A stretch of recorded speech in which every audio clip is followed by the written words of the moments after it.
तर आपल्याला दिसतायत छत्रपती संभाजीनगरमधून माजी विरोधी पक्षनेते विधान परिषद अंबादास दानवे म्हणजे उबाठाचे नेते मतदान केंद्रामध्ये आपल्याला दिसतायत। ते मतदान करण्याकरता ते सकाळीच पोहोचलेले आहेत।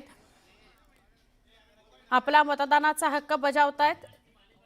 आतापर्यंत अनेक दिग्गजांनी अनेक प्रसिद्ध व्यक्तींनी मतदान केलेलं आहे। अक्षय कुमार यांची काही वेळापूर्वी प्रतिक्रिया आपण पाहिली। मोहन भागवतांनी मतदान केलंय। मुरलीधर मोहोळ मतदानाकरता पोहोचलेले आहेत। उमेदवार तेजस्वी घोसाळकर आपल्याला दिसल्या आणि आता नेते अंबादास दानवे सुद्धा आपल्याला दिसतायत। छत्रपती संभाजीनगरमध्ये आपल्या मतदान केंद्रावर जाऊन सकाळीच ते मतदानाचा आपला हक्क बजावता आहेत।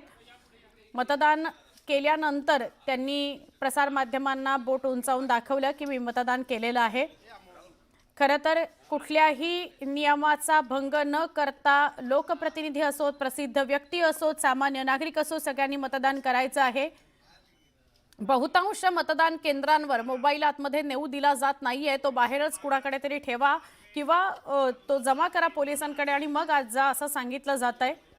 बाजूला दानवेंनी आपला मतदानाचा हक्क पार पाडलाय। कदाचित ते आता प्रसार माध्यमांशी बोलतील आणि किशोरी पेडणेकर यांचं मतदान अजून व्हायचंय। त्या मतदान केंद्रावर पोहोचलेले आहेत। आपण बघूया दानवे काय म्हणतायत।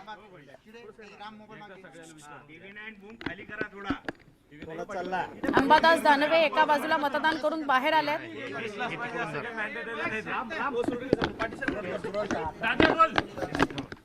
मतदान केलं तुम्ही सकाळी सगळ्यात अगोदर? बिलकुल सगळ्यात अगोदर मतदान केलेलं आहे आणि हे मतदान परिवर्तनाचं असणार आहे। हे मतदान निष्ठेचं असणार आहे। हे मतदान संघर्षाचं सुद्धा आहे। हे मतदान सेवेचं सुद्धा आहे आणि हे मतदान विकासाचं सुद्धा आहे। आणि मला असं वाटतं मी फक्त संभाजीनगर पुरतं बोलणार नाही, संपूर्ण महाराष्ट्रात अशाच पद्धतीनं जनतेनं मतदान करावं असं सुद्धा आवाहन करतो। काल रात्री शहरातल्या काही भागामध्ये राडा झाला, काय सांग?